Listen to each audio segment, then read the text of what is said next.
April 26, 2003, Blue John Canyon, Utah. A 27-year-old climber named Aron Ralston is hiking alone when an 800-pound boulder shifts. In an instant, his right arm is pinned against the canyon wall. He's trapped. No one knows where he is. No cell service. No way out. For 5 days, he tries everything. He chips at the boulder with a cheap multi-tool. He rations his water, drops at a time. He records goodbye messages to his family on a camcorder because he knows he's probably going to die there. But on day 5, something shifts. Not the boulder, him. He realizes the boulder will never move, so he has to make a choice that most of us can't even imagine. He breaks his own arm bones, and with a dull pocket knife, he cuts through his own flesh for over an hour to free himself.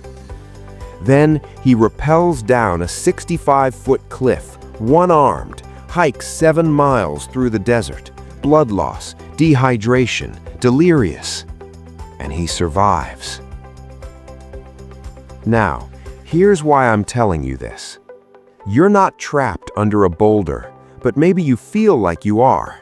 Maybe it's a business that's failing, a relationship that's broken, a goal that feels impossible, a mistake you can't undo. And you've been chipping away at it, trying the same things over and over, hoping something will shift. But what if the boulder isn't going to move? What if you have to change instead? History is full of these moments. Abraham Lincoln failed in business, lost elections, suffered depression, until he stopped trying to be what others wanted and became the leader the country needed. Nelson Mandela, 27 years in prison. He could have stayed bitter, could have stayed broken, but he cut away the anger, the revenge, the old version of himself, and walked out free in a way that changed a nation. Malala Yousafzai, shot in the head at 15 for wanting an education. The easy choice? Stay silent, stay safe. Instead, she cut away the fear and became the youngest Nobel Prize winner in history. See, the boulder in your life, it's teaching you something. It's asking, what are you willing to let go of to move forward? Maybe it's an old identity that doesn't fit anymore. Maybe it's a strategy that worked before but doesn't work now. Maybe it's fear.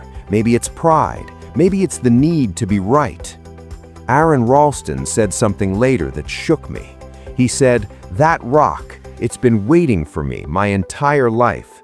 Everything I had ever done had led me to that point." His freedom didn't come from moving the boulder.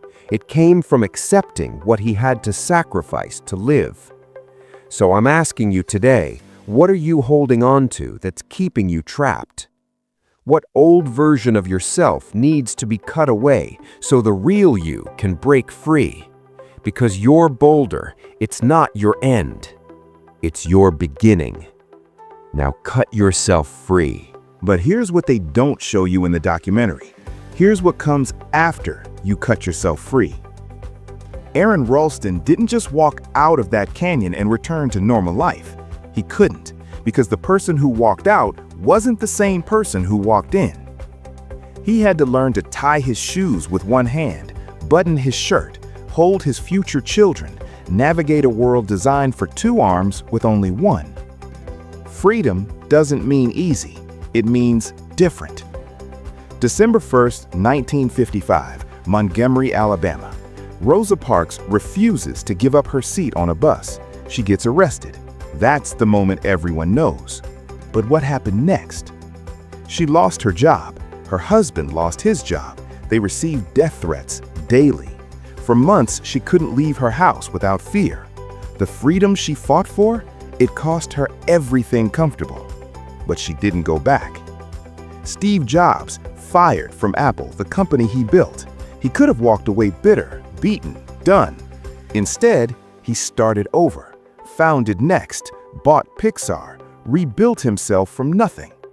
12 years later, Apple bought his company and begged him to come back. Oprah Winfrey, fired from her first TV job in Baltimore, told she was unfit for television news. She could have quit the industry.